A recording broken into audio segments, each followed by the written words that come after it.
Hi, everybody. Ezra Levant here in Toronto, Canada.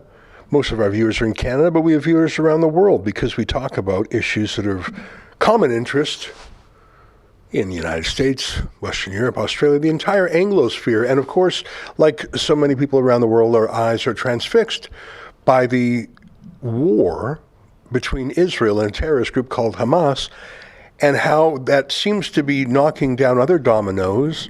The United States has now sent 2 different aircraft carrier groups to the region. Russia is now deploying MiG-31s with their Kinzhal hypersonic missiles. Iran is saber-rattling, so is Turkey. We have a man on the ground. Our Australian bureau chief, Avi Yamini, who lives in Melbourne, has traveled to Israel along with our brave cameraman, Benji. We have furnished for them bulletproof vests, but of course, that's no defense against a rocket. We're very worried about him, but he's been safe. He knows how to handle himself. He joins us now from Israel. Avi Yamini, great to see you. What time is it over there? I guess it's about 8 p.m. Israel time, is that right? That's right, 8 p.m. here, and behind us we're on the Israel-Gaza border, about 600 meters from the border, and I'm not sure, I can't see behind me, but it has been pretty active in the last hour or so, because I don't think it's known publicly yet, but at 8:45, Bibi Netanyahu is set to speak. I think they've taken out one of the senior leaders of Hamas. I follow different Israeli government and military accounts, and they have been announcing different Hamas commanders. I understand a spokesman has been killed, and I'm sure that that is how you degrade Hamas. It's interesting. I remember when we spoke to you last week, you said that the land invasion seemed imminent. And in fact, it looked like Israeli soldiers were massing. There had been a big call-up of reservists. I see news now, or at least reports, I don't know if they're verified, that the United States has managed to persuade Israel not to invade straight away because the United States wanted to bring into the theater different anti-missile defense systems. I don't know if that's an accurate report. What can you tell us? Have you heard anything about A, why the ground invasion is delayed, and B, if it does have anything to do with America getting military assets into the arena? So yeah, Ezra, so when I spoke to you on, I think it was Friday night, and I was telling you that it's imminent, and you saw it was a really active border. There was incoming and outgoing fire. All our sources on the ground, mostly people who were actually preparing on the front line, ready to go in. It was just the debate was about what time rather than whether it was going to happen. And then the news broke that Hamas released the 2 American hostages. And since then, it's been really difficult to get a sense of when this is happening. Again, when you talk to anybody across Israel, whether they're military or civilian or political, everybody says the ground invasion is 100% going ahead. I cannot see that it won't go ahead at some point. They've promised the citizens of Israel that they're going to annihilate Hamas. And that's, I think, what every Israeli expects. So even just from a political point of view, unless they have something, that I haven't thought of that is even better than a ground invasion for restoring the sense of security for Israelis. This ground invasion is happening, and all the people's with their opinions on Twitter, as to why it's happening and what's the delays, and I think they probably a lot of it's just speculation. It's very hard to know what's going on behind closed doors at the moment in the background. Mm-hmm. I do suspect that it does include a lot of negotiations because there are so many dual citizens involved. Like a couple of nights ago, they did plan to release 50 dual citizens until in the last moments. They said that they'll only hand them over if Israel gives the Hamas terrorists fuel, which of course Israel refused, and so instead they were 2 elderly hostages were released instead. It's incredible. I've been watching your Twitter feed and of course many others, and the amount of rockets still being fired out of Gaza is enormous, and they're still reaching areas are in and around the major city of Israel, Tel Aviv, over 1 million people in the greater Tel Aviv area. It's incredible to me that 18 days after the terrorist attacks, and there's so much shelling and missile strikes against Hamas, they're still able to muster that much firepower against Israel. I'm a little bit surprised by that. That suggests that they are better built up, better hidden, better equipped than perhaps I'm an amateur here, but it is interesting to me that 18 days into this, and they can still fire hundreds, maybe thousands of rockets out of Gaza. Absolutely. And imagine they put that effort into taking care of their own citizens instead of trying to kill their neighbors, Ezra. But you're absolutely right. And I guess it just proves to the Israeli population even more so as to why they need to disarm Hamas. And I think that's also, most Israelis feel like it's probably in the best interest of the Palestinian people living in Gaza, the civilians, not necessarily the civilians that got involved in the lynching and the raping when Hamas paved the way for them on October 7th, but the genuine civilian that is not engaging in Hamas's behavior and probably doesn't want a part of that and just wants to live their life like any other human being, wants to work and provide for their family.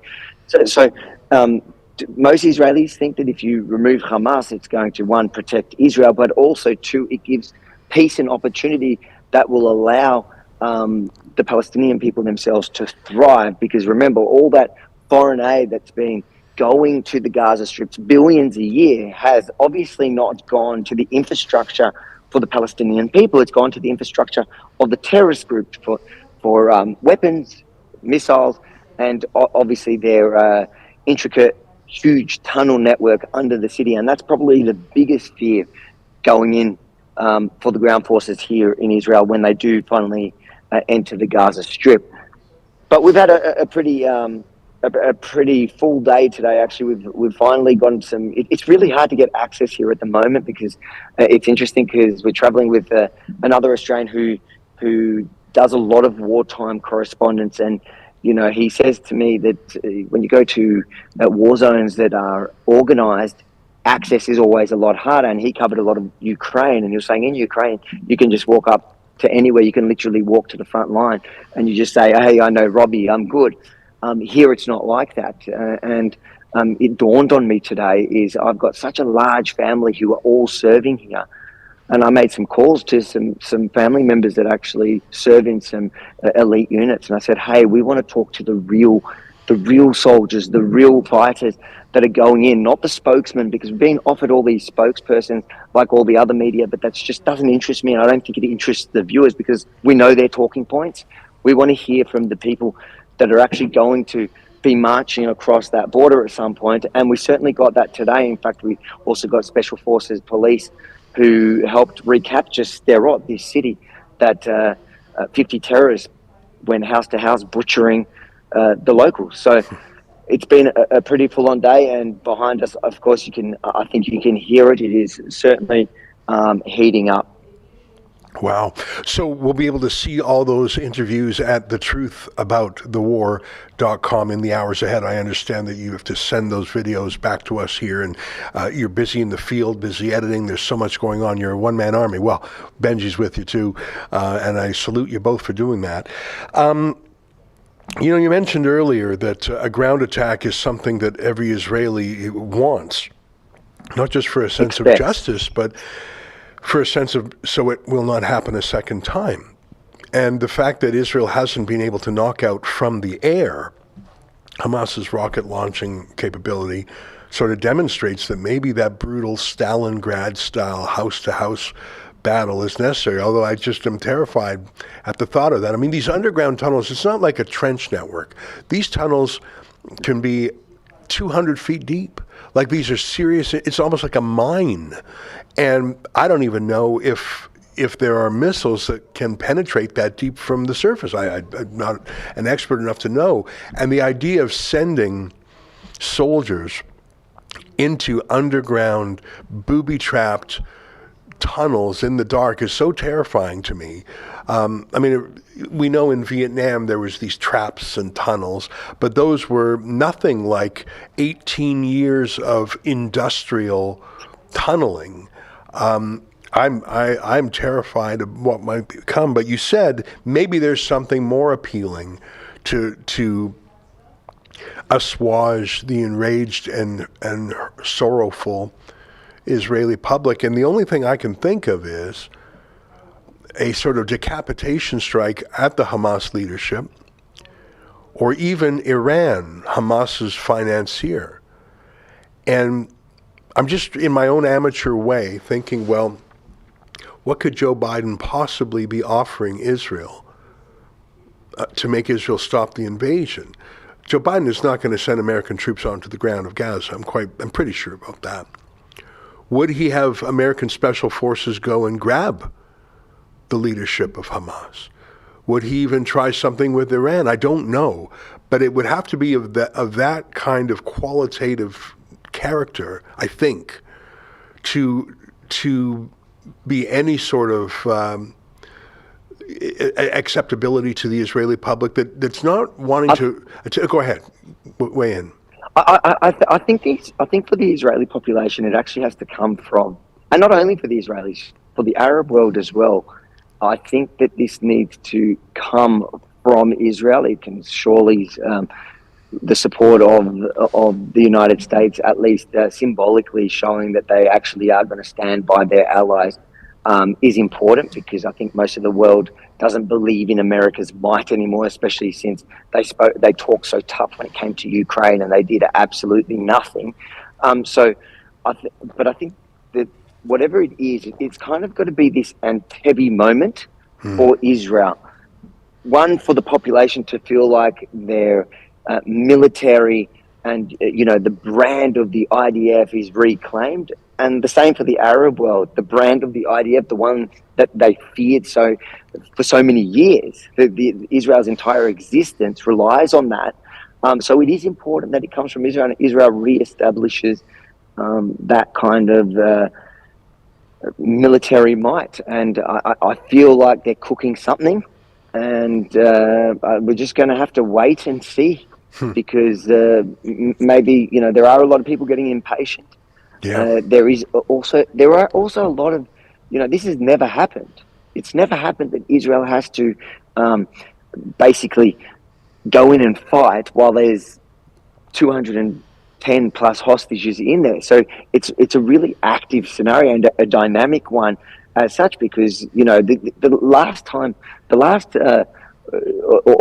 that I actually was, I remember, so outside of 2012, before 2014, last time there was hostages, Gilad Shalit. It was one hostage, and they had him for 7 years in there. So it's interesting to see how it will unfold, but I dare say that whatever it is, it's going to have to come from Israel. Yeah, I take your point. I mean, that's one of the great shocks of what happened 18 days ago, is where was Israel's famed intelligence agencies? Where was the high-tech fence that had served it so well? Where was the military?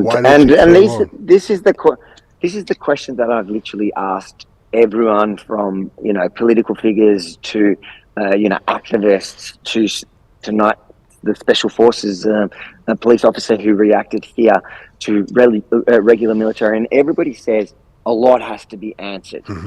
Everybody says that, and they all then say the same thing. But right now, it doesn't matter, because it did happen, and right now we need to win the fight to be able to then go back and look at what went wrong. So every Israeli's asking that same question that the entire world is asking, and that I came really wanting answered. But what I realized is they're probably right. It's not the most important. It's not the most important point. It's not the most important issue right now, because it doesn't matter even if you find out who was at fault. If you lose this war, what does it matter? Because none of them will be here later to answer for what went wrong. Yeah, very interesting.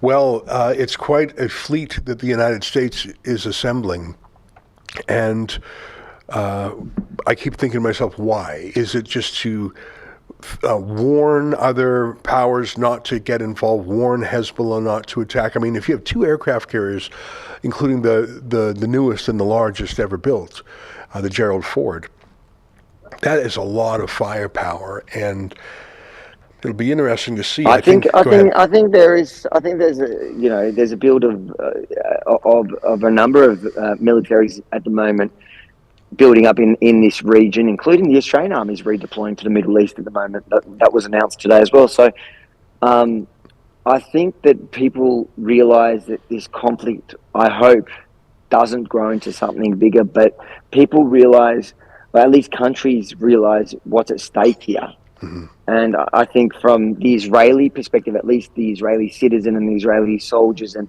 everybody here, from their perspective is if we fall, the rest of you are going to be next. And I don't think they're wrong. Yeah. Well, Avi, it's great to see you, and thanks for your coverage. For folks who want to see all of Avi's videos, you can go to thetruthaboutthewar.com. Watch all of his videos. We've also put other videos related to this subject on that same page. And if you feel moved to chip in to help crowdfund Avi's cause, please do. It's not just Avi, it's our brave cameraman Benji. We flew them in from Melbourne, Australia. That's where they're based. There's food and accommodation, of course, the bulletproof vests and helmets that we had to acquire quickly. So there are other costs involved. If you can chip in, please do. You can do so right at that same page. I think it's very important to have the other side of the story, especially when you see what the CBC and BBC and the Australian Broadcasting Corporation have published. Last word to you, Avi. I've got to say, I've got to give Dave Menzies a shout out, because today, I don't actually remember because we've bumped into so many people today, but someone brought up his video in Canada, which I think it must have been Menzies. It sounded like a Menzies situation where he was at a pro-Palestinian rally and really exposing what these pro-Palestinian, they're not pro-Palestinian, pro-Hamas, the pro-terrorist, the supporters are in Canada, and it's reaching these shores here. I cannot remember who it was today, but shout out to Dave, because he's obviously having an effect. Well, it's great to hear, and it is incredible to see how far some of his videos have gone. The one where he interviews the young woman in Mississauga who's wearing the AK-47 earrings. In fact, the IDF put that in an official video, the Israel Defense Forces. And there's an older video by David when he was at an Al-Quds Day Iran-funded protest in Toronto and just encountered an incredible and shocking pro-Iran protesters. So David's been on the streets of Canada. In some ways, that's a terrifying battlefield too. Avi, stay safe. Thanks for joining us at this hour. All right. Thank you, Ezra. Right on. Avi Yamini, our chief Australian correspondent who knows Hebrew, knows his way around Israel, has family there, and was the perfect teammate to send on that project. Well, it's nice to get an update from him. I remember when we were talking to him a few days ago, and the invasion seemed imminent. We saw armored vehicles mustering, and I can only imagine what it's like to be on the precipice of going in and then being told to wait for negotiations. But it's true. I mean, imagine having 200 civilian hostages. As we talked about at great length earlier this week, these are not prisoners of war who are being treated well as the Geneva Conventions require. These are civilians. These are, in some cases, babies as young as 3 years old. In fact, younger than that, some literally infants. So what do you do when you have the cruelest terrorists who have infants? How do you respond? And they're hidden in these, imagine if you have these babies hidden underground in these subterranean caverns. And these are serious, it's not just like a little trench. And you have these intricate networks, and you probably have false alleys and booby traps and doors that can be opened and closed. Like, imagine what 18 years of preparation for an Israeli invasion would look like. And going into those narrow passages with a bulletproof vest and a backpack and a weapon. I mean, just even physically. And do you just blow it all up from the air? Well, how do you do that if the hostages are in there? I mean, they're surely not all in one place. Salted around Gaza, there's probably dozens of locations where the hostages are. And look, if Hamas will use Palestinian children as human shields, if they'll place their missiles literally next to schoolyards or mosques or hospitals, of course they would use Jewish hostages in the same way. It's 1:21. I'm going to take a short break. We're going to play some Rebel News House ads for you. And then we're going to come back and go through some of the news of the day, including an interesting move by Governor Ron DeSantis of Florida. That's all ahead. Stay with us. Here's some ads.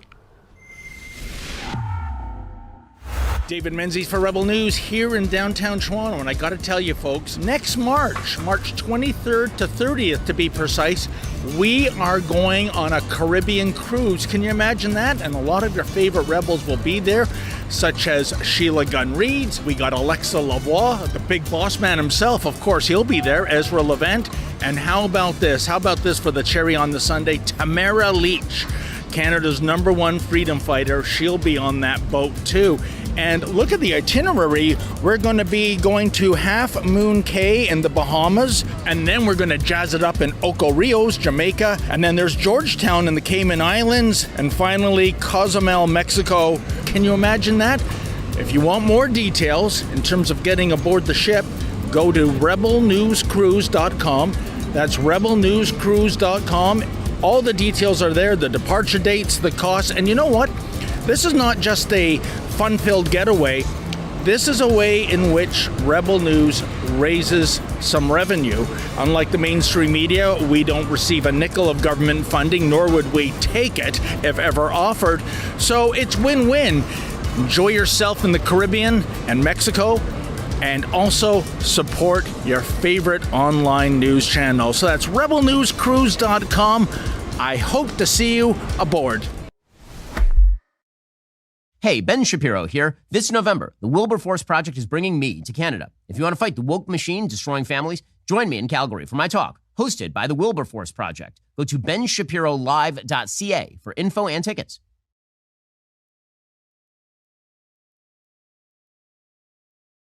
Come on out November 25th. It's all aboard the Freedom Train in Niagara-on-the-Lake.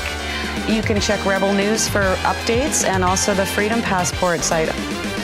Tamara Leach, who led the truckers' convoy, will be sharing the stage with some of the finest international recording artists, like the Chops Horns from New York City, who's played with Alicia Keys, Stevie Wonder, the Rolling Stones, and many more. Plus New World Sun, just off a European tour, and the legendary R&B master, Leroy Emanuel.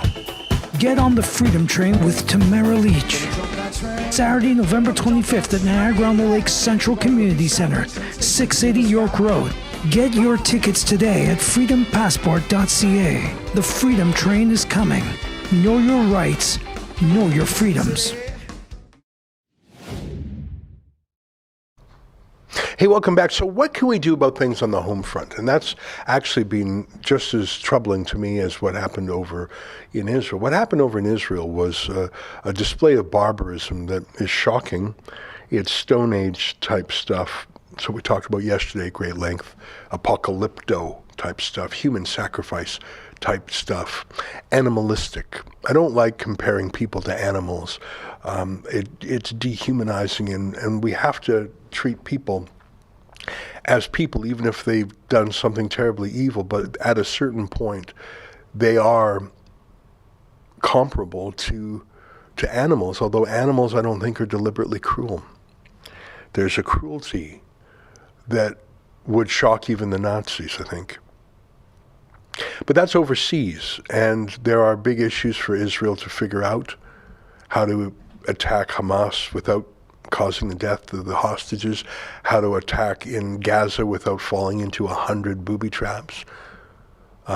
Stalin had a couple of years to fortify Stalingrad against the German invasion. Hamas has had 18 years to fortify Gaza against an Israeli invasion. I'm afraid that invasion will cost more lives than the original terror attack itself. But what about us here in Canada? And what about in America? And what about in the United Kingdom? And what about France? And what about Germany? What about places in the West where this flying of the barbarian flag resulted in not condemnation and shock, but in support, in glee, in enthusiasm? I say again that the first rallies and jubilant rallies in the days after the terrorist attack were only in response to the terrorist attack. Israel did not shoot back for a little while, for several days. So what made thousands of Hamas supporters, both Muslim supporters in the West and their woke white allies, was the jubilation of the cruelty, was the jubilation of the murder, the torture, the rape, the obscenity. To me, that is terrifying, which is, I suppose, why they call it terrorism. But what can you do? One of the hallmarks of life in Canada, in the United States, in the United Kingdom, is freedom of speech, even for odious thoughts. In fact, those are the only thoughts that it really matters to have free speech. No one worries about freedom of speech for banal discussions like, hey, how's the weather? Hey, that sports game. Hey, here's a human interest story. Isn't that cute? Freedom of speech is only engaged with troubling speech. And as we look at the screen there, we showed, I think that was from Hamas. We've had reporters that was from Mississauga. We've had reporters in Mississauga, in Toronto, in Vancouver, Ottawa, Montreal, Calgary, Edmonton. We've shown the same thing in every city. What can be done about that? I mean, the whole world was transfixed by 100 tiki torch bearing white racists in Charlottesville, Virginia 6 years ago. The whole world freaked out. And the whole world is turning a blind eye to 100 times that number marching in a sustained way, not just saying we're white and we're proud or whatever, those Charlottesville people. I think they said we will not be replaced or something. Like they had some aspirational racist view. In Charlottesville, they didn't say kill the Jews. Kill the Jews. They didn't say that in Charlottesville. They had racist statements and racist proclamations and declarations, but they didn't say intifada revolution. These shots are from downtown Toronto a few years ago outside the Israeli consulate. They were chanting from the river to the sea, which means kill every Jew in between. That's what that means. It's a genocide, really. The Charlottesville racists didn't say that. So what do you do when you have thousands or tens of thousands, or in the UK, hundreds of thousands of people who love this violence? You've got an enormous challenge on your hands.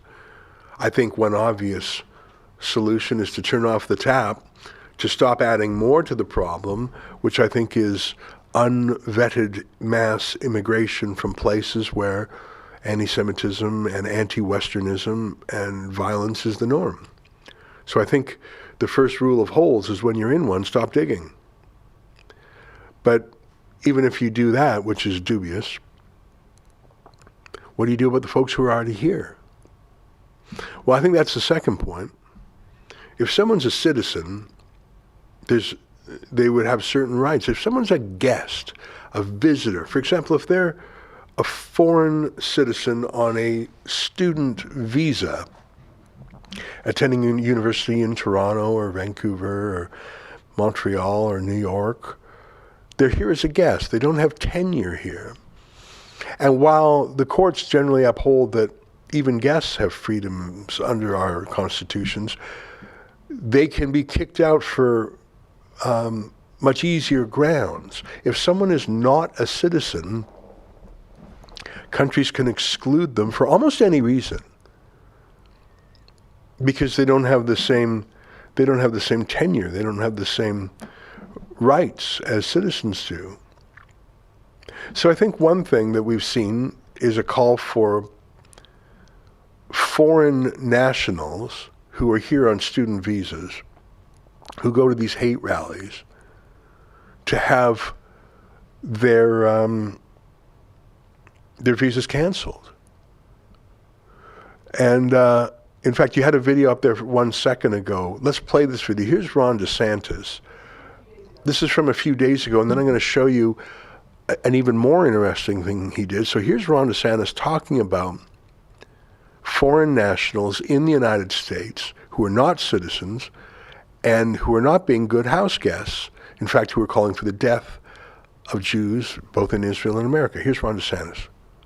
And I think what this terrorist attack in Israel has shown us is we're vulnerable from all the people that have come illegally because they have come from Iran too. It's not just Mexico, yes. Central America, Russia, China, Middle East, all that stuff. But I think what we also saw when the blood wasn't even dry on the Israelis who had been massacred, you had people in America going out protesting in favor of Hamas. Yes. And that's like very chilling. Some of these people are not U.S. citizens. They're student visas. So as president, if you're on a student visa and you're a foreigner and you're out there celebrating terrorism, I'm canceling your visa and I'm sending you home. And I think with this... I think that has to be done for sure. And we're starting a campaign called deporthamas.com for that exact purpose. But DeSantis put out a very interesting press release, and I'm going to talk about this more on my show tonight. He looked at anti-terrorism laws. Like, it's one thing to talk about hate speech, and we've seen more hate speech in Canadian streets in the last 3 weeks than we have in the last 30 years. We've seen absolute silence from Human Rights Commission. Show me the last Human Rights Commission in this country that's spoken out about what you've seen on the streets. None. They're silent. None. Not one.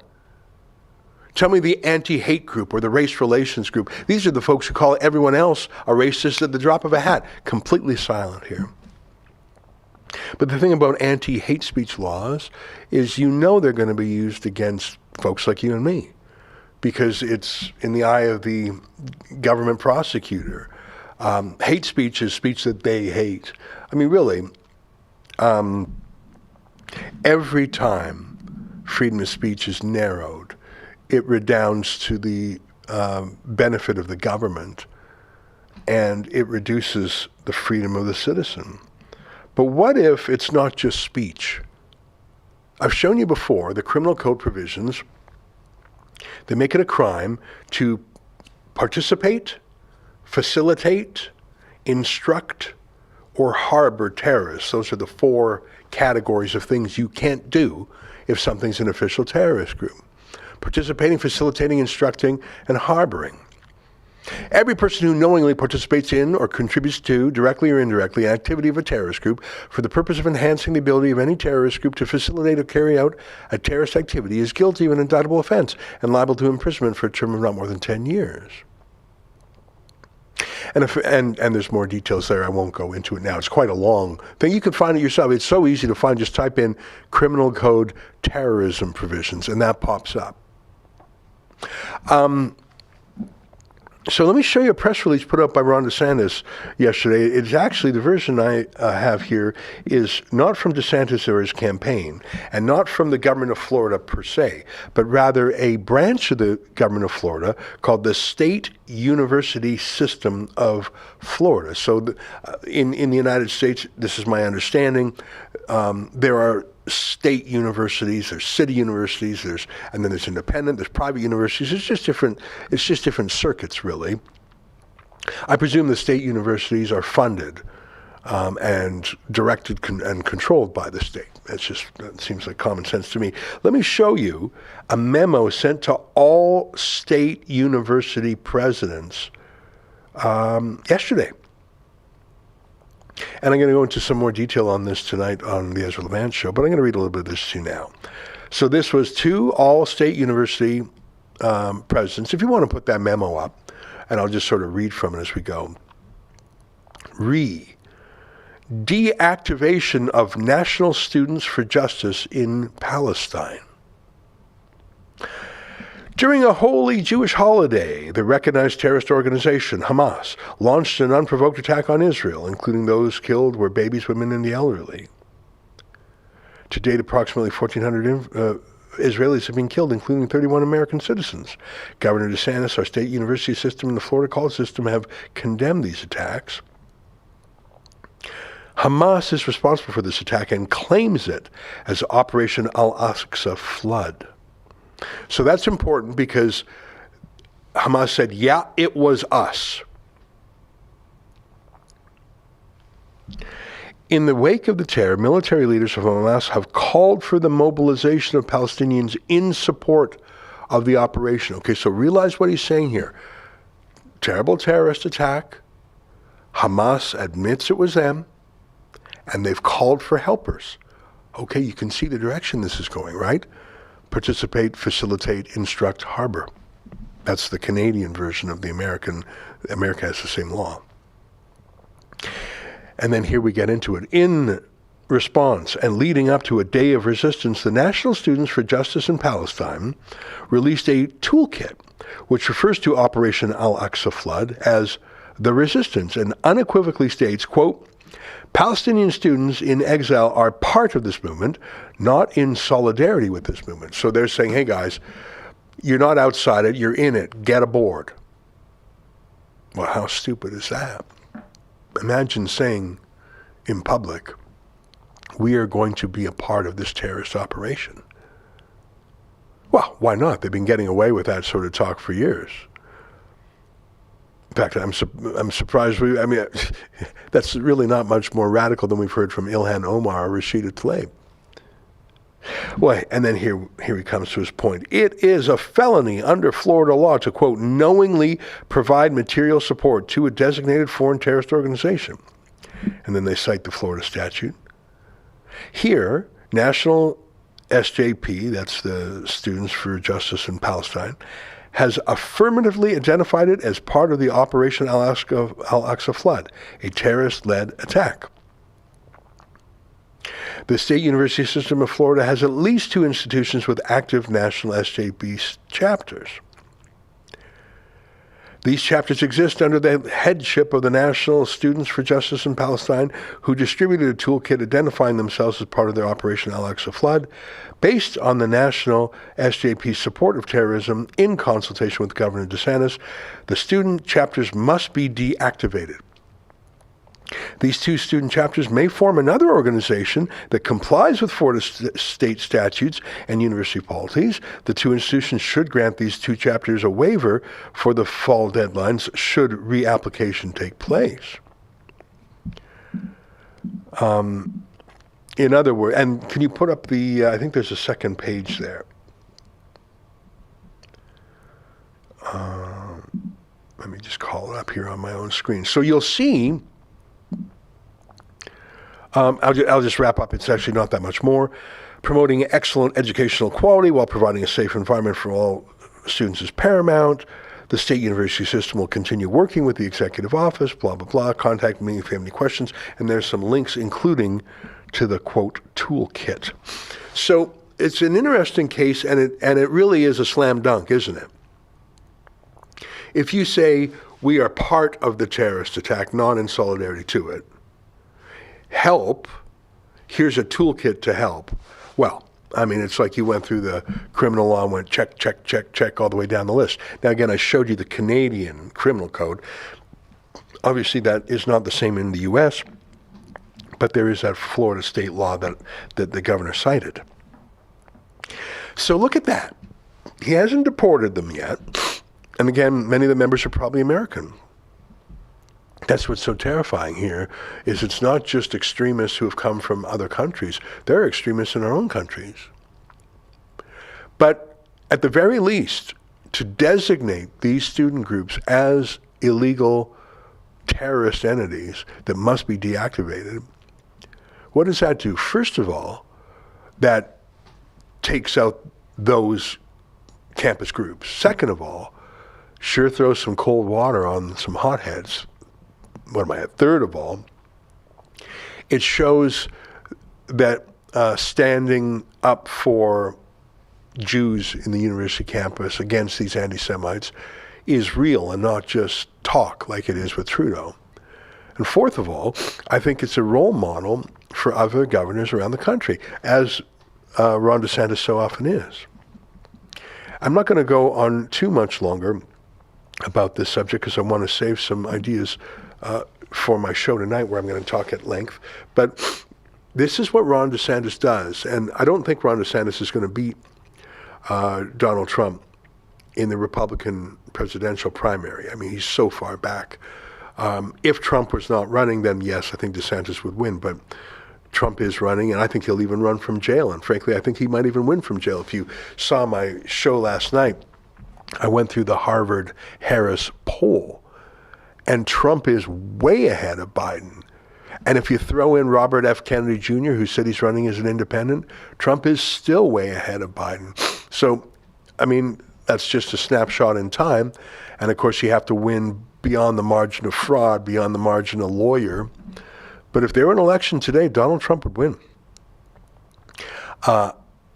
I think the possibility of Trump being assassinated by the deep state or some left-wing radical or some crazed progressive woke who is truly convinced in his mind that Trump is the new Hitler, I think there is a real chance of Trump being assassinated. I mean, literally, what else can they do to him? I see you've got the Harvard-Harris poll in the background there. Yeah, let's put that on the screen. This is an interesting page. This tests, this is that Harvard-Harris poll, which is very interesting to me. The person with the highest approval in America right now is Donald Trump. Number 2 is RFK Jr. Number 3 is Joe Biden. Kamala Harris is 4th. I don't know how, though. Elon Musk is 5th, ahead of Hillary Clinton.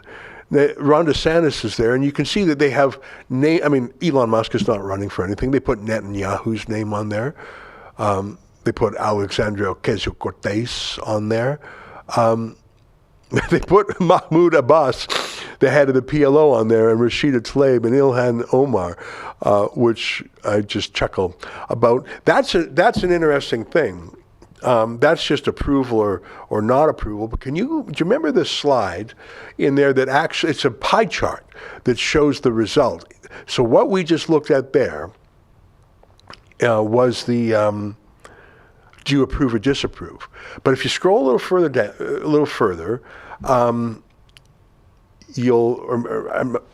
I think it's a little further ahead. You'll have pie charts showing if the election were held. And so you're looking at the primaries there, I think. There's 3 segments. Yeah, is that it there? Yeah, Trump wins in 3-way race. Yep, put that on the screen if you please. Thank you very much. So this is a Harvard-Harris poll, and this is not a right-wing pollster. This is a meticulous pollster. I talked about this on my show last night. So RFK Jr. is running as an independent. Now, maybe people are lying when they say they'll vote for him, but Kennedy is a universally known household name. I think he's conducted himself very well. He's very strong on the internet. And unlike Bernie Sanders, who was cheated out of the primary 4 years ago, RFK is going to run anyways. He's a lifelong activist. So look at this. Trump wins in 3-way race, including RFK. And you can see that Trump gets, in this matchup here, 39%, way ahead of Biden. And then there's RFK at 19%, if I'm reading that right. And on the right-hand side, that's if you take, that's if you take the don't knows out of there, and then it's an even larger, or it's a large win. Now, obviously, an enormous number of things can happen between now and then, including, God forbid, World War III.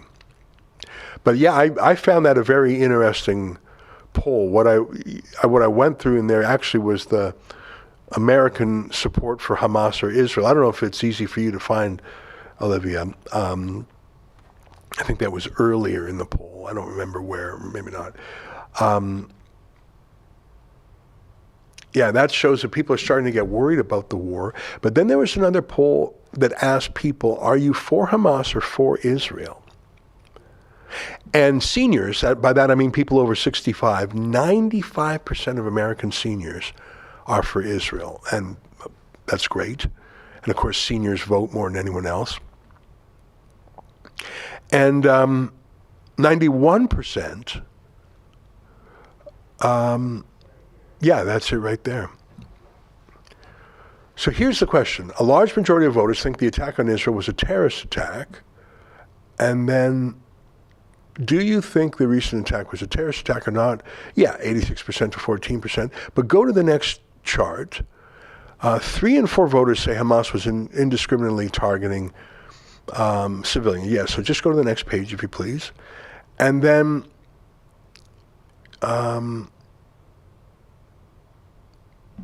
go to the next page. They're just asking questions here. Are they terrorists or freedom fighters? And who do you support? So go to the next page again, sorry. A large majority of voters side with Israel in the conflict and identify Hamas as a terrorist group. So let's look at the pie chart on the right. 84% of Americans say Hamas is a terrorist group. 16% are sympathetic to it. And look how that's broken down by age. Like I say, 95% of seniors, 91% of boomers, or I guess seniors are boomers these days. But look at the youngest age group there, the 18 to 24s. It's basically a 50-50 tie. 52% of very young Americans side with Israel. 48% side with Hamas, which is shocking and terrifying. And it shows that it's not just foreign immigrants from places where they're extremely pro-terrorist or anti-Semitic. Those are American-born regular Americans. They're not newcomers, they're not new immigrants, they're not born and raised in a country like Syria or Afghanistan or whatever. Those are people born in New York, Chicago, Dallas, whatever, who have gone to school and have been indoctrinated in the woke ideology of oppressed and oppressor. So that's scary. And if those folks are not deprogrammed, they will, over time, move through the system. Lawyers, judges, congressmen, senators, presidents. So it's an existential threat, I think. It's 1:48. Let's move on to some other things. I want to tell you that our most popular story over the last day has nothing to do with Israel or Hamas or the Middle East. And I have seen this story so many places, including on one of my favorite Twitter websites, Libs of TikTok. Do you know that site? It's run by a young woman named Chaya Raichik, who her specialty is just going through TikTok and finding these insane videos that left-wingers post, and then she just collects them, puts them on Twitter, and basically says, look at this. And so she finds the crazy. She spends the time searching TikTok for the crazy and shows it to you. And one of her focuses is transgender extremism in schools. And let me just show you her tweet, and then we'll play the video from David. But this tweet has been getting this video is being widely shared. Do we have Chaya Raichik's, if you go to Twitter and type in her name, Chaya is her first name. It's spelled like Chaya, and then Raichik, Raichik, I think is how you spell it. Hey, there it is, right there. Yeah, blow that up just a little bit. So she's got a pretty big account, and a lot of Americans love her because she's feisty, and Taylor Lorenz and the New York Times and the Washington Post are trying to destroy her. So she says, it feels like they're trying to outdo themselves to see how much more insane they can be and how long they can continue getting away with it. And she takes a screenshot, as you can see. Swim competition allows a 50-year-old biological male to swim with 13-year-old girls. The Markham Pan Am Center, just north of Toronto, was the venue for the Richmond Hill Aquatic Center's Fall Classic swimming competition last weekend, and the classic Sesame Street song came to mind. One of these things is not like the others. One of these things does not belong. Do you know that song? That made me laugh, because I don't know if kids these days watch Sesame Street and if they have that old song, but when I was growing up in the 70s and 80s, that was a really fun song. One of these things is not like the others. One of these things is not the same. And that's David for you with the pop culture references. So without further ado, let's play a little bit of that video from David. That headline, though, is so incredible. The story came to us as a tip from a viewer. And that's David's specialty, is chasing down these tips with some shoe leather journalism. Let's take a look and watch this video for a sec. For Rebel News here in Markham, Ontario, and I'm at the Markham Pan Am Centre. This is host to a swimming competition. And here's the deal, folks. We were tipped off by some concerned parents that a travesty was occurring in the swimming pool. And to quote the old Sesame Street song, one of these things is not like the other. One of these things does not belong. Which is to say that all of the swimming races here at the Richmond Hill Aquatic Centre's Fall Classic, they are segregated by sex and age, except for one. On Friday, a race took place in which there were 10 participants. 9 of the participants were teenage girls. They were either 13 or 14. And one participant, if you can imagine, was a male, age 50. That's right, a 50-year-old male competing against teenage girls. Now, the name of this person is Nicholas Sapita. He goes by his alias these days, and that would be Melody Wiseheart. And the very idea that a 50-year-old male is competing against teenage girls, it goes beyond parody. That's why my cameraman Efren and I have come to the Pan Am Centre. We want to find out why this travesty is being allowed. What does the Richmond Hill Aquatic Centre have to say about it? What does the governing body, Swim Ontario, have to say about this? And even Nicholas's own club, the Orangeville Otters. We're going to go in, try to find out if we can find anyone in charge to explain how this latest slice of transanity in the pool is being allowed in the first place. And we're just doing a report on the competition, and we understand from concerned parents. Oh, okay. I don't know exactly what's the purpose of this. That's why I'm trying. I'll tell you, sir. We were tipped off by concerned parents of swimmers that a 50-year-old man got to compete against teenage girls at a Friday event. We're just wondering, how does a 50-year-old male get to compete with teenage girls?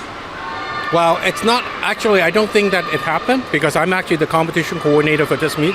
I do not recall there's a 50-year-old man swimming in here on the Friday competing with little kids. The registration of a swimmer, it's based in Swimming Ontario and Swimming Canada system. Okay. So when we actually run the meet, we're validating the registration of the swimmer, making sure that they're registered, and also their time for the swim. Okay. So what happened is that when we accept those swim entries, that's what we do.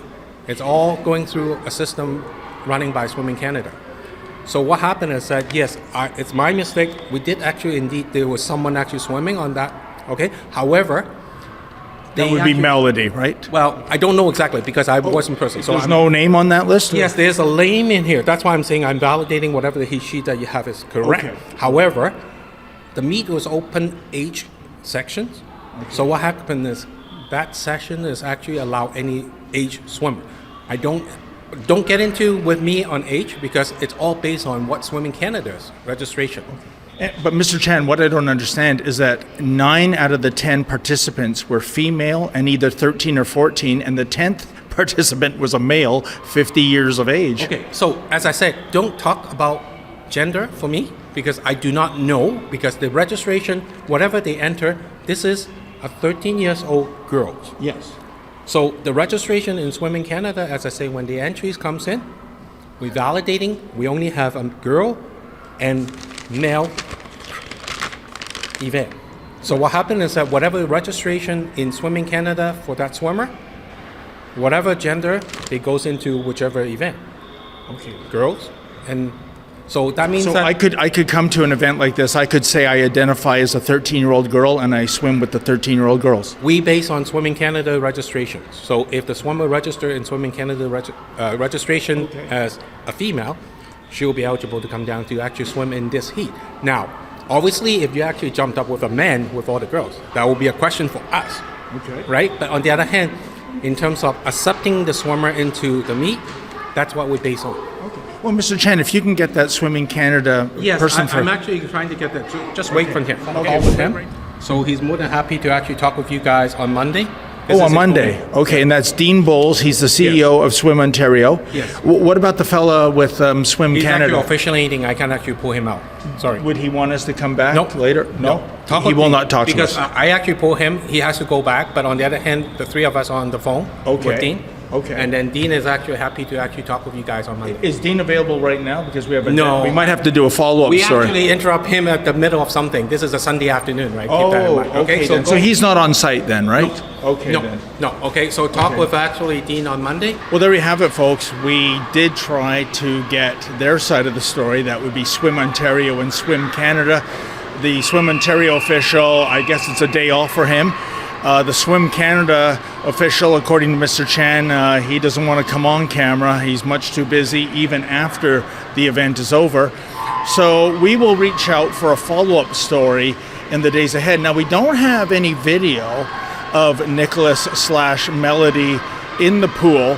However, we do have a clip of this person. If you can imagine, he's a professor at York University, and he was recently at the McMaster Symposium on Cognition, Learning, and Education. Here, check it out.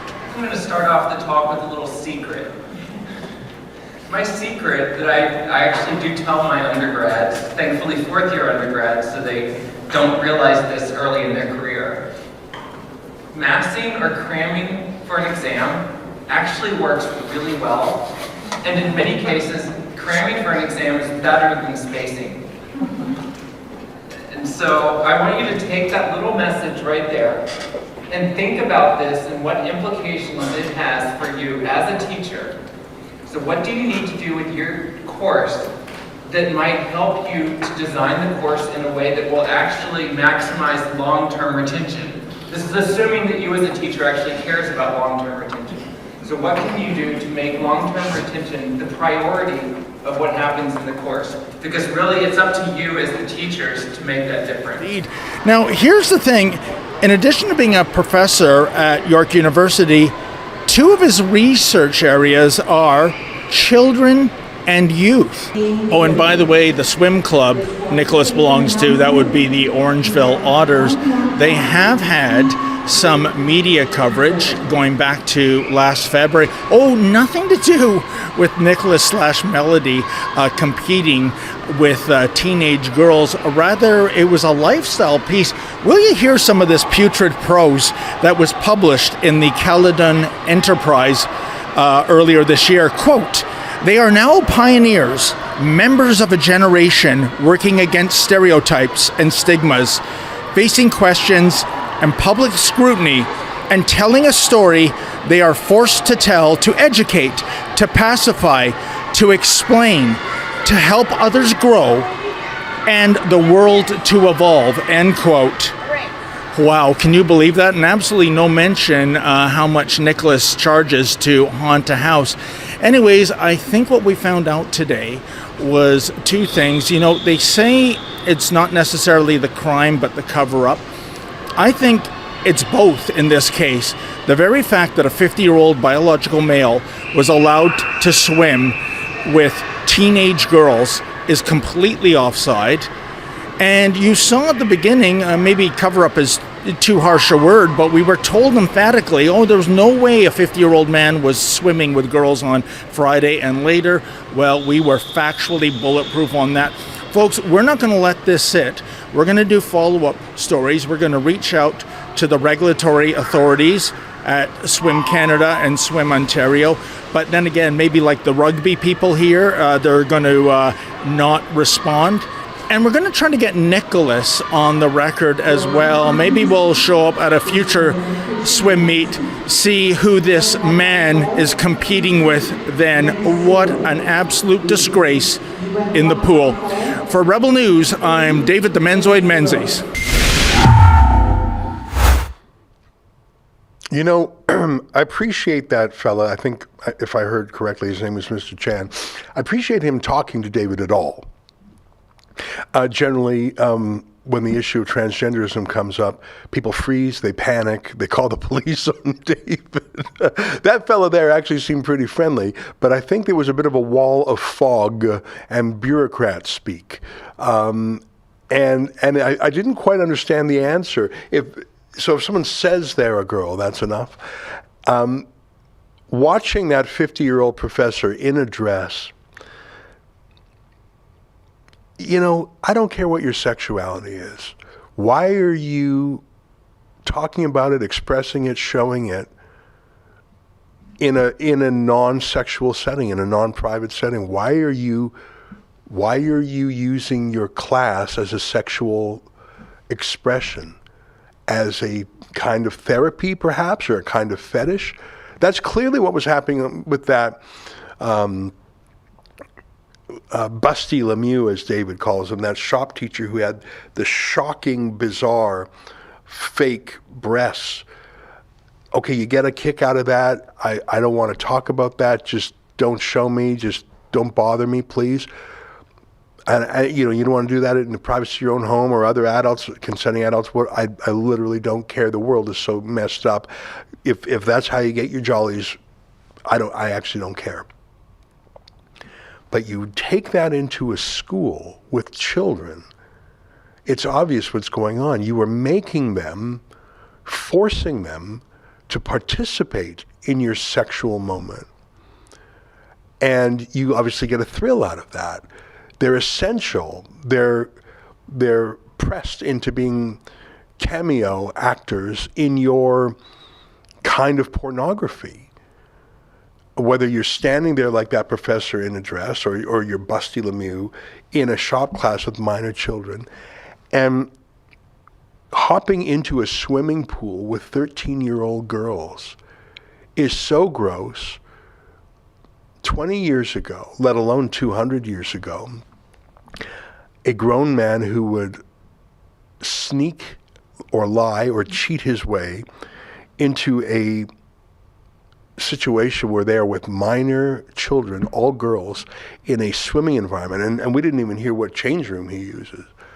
That kind of guy would have been probably physically attacked by a father, or the cops would have come and thrown him into a jail cell because he's so obviously a kind of predator. Now, I'm not saying he did sexually assault a child, but he compelled them to be part of his sexual moment. That's what that is. It's insane that the response to that is a bureaucratic gobbledygook that we heard there, and this swim Canada, swim Ontario, swim Toronto, and this and that detail. It does not deserve a bureaucratic answer. It deserves a moral answer. No, you weirdo, stay out of this. Go to your fetish club and just do not come around the children. And that's, I think, why the T in LGBT is backfiring. Because the L and the G and the B would always say, hey, leave us alone. My body, my choice, privacy of my own home. I love who I love. Stay out of my business. What do you care? Leave me alone. Privacy, whatever. And there was some truth to it. But the T is not about the T, the transgenderism, transvestism, which used to be a bigger thing, I think, was a purely adult thing. Madonna's song Vogue. Do you want to call up that video and just put it in the background? There were transvestite clubs. Some were transgender, but it was mainly just a kind of dress up. And it was all adults. It was adults who would gather and get a kick out of it. And sometimes it was artistic, by the way. Voguing was a kind of dancing in these clubs. And Madonna took it and popularized it. The whole word Vogue. If you want to put I don't know if you want to put the sound on, but yeah, so what was this? What's the date on this? Like 1990 or something, like 30 years ago. The idea that there would be children of tender years involved here was unthinkable.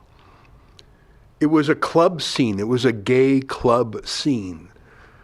And I don't think most people knew about it. I don't think most people cared. Those who wanted it sought it out and found it. And I honestly don't even think the T was, I don't even think people thought about it. They didn't even know what it was until out of the blue, 5-10 years ago, it became de rigueur, it became mandated, it became instructed. And to put that into schools is what has caused the backlash. And I really think the T in LGBT is undoing public support for the L, the G, and the B. And don't get me started on the 2SLQQIA XYZ. As Dr. James Lindsay would say, Q, to queer something, is not even necessarily sexual. It means just to undermine it from a critical theory, cultural Marxism point of view. I think he's right. Queering math doesn't mean math is sexual. Queering spelling doesn't mean that spelling is sexualized. It means that those norms of 2 + 2 is 4, or cat is spelled C-A-T, is that you destroy those norms because they're oppressive, patriarchal norms. And the queer approach to spelling is spell things however you want. And the queer approach to math is whatever you want. And anyone who says differently is a racist, sexist transphobe. That's actually what the Q is. And that, as She Van Fleet told us on the show last night, is why Queers for Palestine makes sense. There are no queers in Palestine. I saw transgender for Palestine. I saw some on Twitter. There are no transgender people in Hamas. There's not even one. They would be killed, quite possibly by their own family. The idea of a drag queen story hour is unthinkable. The concept it's unthinkable. It's like if gravity stopped work or something. It only makes sense when you understand the non-sexual use of the word queer, which is to destroy the oppressor. And that's what Queers for Palestine have in common with Hamas, have in common with Black Lives Matter. This is not a coalition about the details. Black lives, gay lives, Palestinian lives. There's Greta there, climate justice. The thing is not the thing. The revolution is the thing. The thing is not the thing. Destroying the oppressor is the thing. And when you understand that, then it all makes sense. Then you understand why they're queering math, queering spelling, why they're queering girls swimming for 13-year-olds. Then it all makes sense. It's the revolution. Well, I look at the clock, and it is 2:09 p.m. I'm going to go. I'm going to prepare for my show tonight, where I'm going to go into some depth about Ron DeSantis' plan for, or I might do that in tomorrow's show, but I'm going to talk about that. And I've got some news. The reason I might delay the Ron DeSantis story is because I've actually got some news I want to share. And I think I'm going to not share it on the live stream. I'm going to share it on my show tonight. And I think we might put that on the internet for free afterwards. But if you want to watch my show, can I invite you to be a subscriber to my show? It's every weekday at 8 p.m. Eastern. It's called the Ezra Levant Show. That sort of tells you what's cooking. I typically do a monologue, 10, 20, sometimes even longer minutes long, and then I typically do an interview, 10, 20 minutes, sometimes even longer. Occasionally, I just do the whole show, a feature interview, like for 40 minutes of a really interesting person. I probably could have gone 40 minutes with She Van Fleet last night, the survivor of the Cultural Revolution in China. You can find more about this at rebelnewsplus.com. It's $8 a month to get the video version. And as I like to say, $8 a month is probably not a lot of dough to you, if I may guess, but it's a lot to us because it really adds up. If enough people subscribe, that's how we pay the bills here. So it actually covers about half our payroll, just the subscriptions to that show. So do it because you get great content, if I may, but also do it to support Rebel News because we are demonetized by YouTube, and frankly, we do not line up for handouts from Trudeau like 99.9% of the media in Canada do. And when I say 99.9%, that is not an exaggeration. 1,500 different media companies in Canada have their hand out to be paid by Trudeau. 1,500. I didn't even know there were 1,500 media companies in Canada, but there are. When it's time for free money, everyone's a media company, aren't they? Well, we do not take the money. We have not asked for the money. We would not take it if it was offered. So we rely on you. So please consider going to rebelnewsplus.com and subscribing. Well, that's our live stream for today. If there's any super chats, I bet there are. We have some super chats who are super chatting almost every day. In fact, I knew it. Fraser McBurney's there, $5. Thanks, Fraser. It's easy to clear the tunnels. This is how you do it. You have the sea bring in pumps and pump the sea into the tunnels. Personally, I would use sarin gas first. Okay, so you're thinking in a certain vein, but what if I told you that in those tunnels were 200 civilian hostages from Israel? What would your approach be then? That's the terrible position that Israel's in. All right, that's our show for today. Until the Ezra Levant Show tonight at 8. On behalf of all of us here at Rebel World Headquarters, to you at home, goodbye, and keep fighting for freedom. Bill Blair said earlier today that Hamas must be eliminated and cannot be trusted to abide by any ceasefire. Do you agree with him? Hamas is recognized as a terrorist organization. They've committed unspeakable atrocities. Our priority throughout this needs to be the continued protection of innocent civilians, the liberation of the hostages. That's why we're engaged closely with our allies on trying to build humanitarian corridors, get aid in, get civilians and foreign nationals out of Gaza. I think there's a lot of conversations going on now about the need for humanitarian pauses, and I think that's something that Canada could La priorité is Canada supports.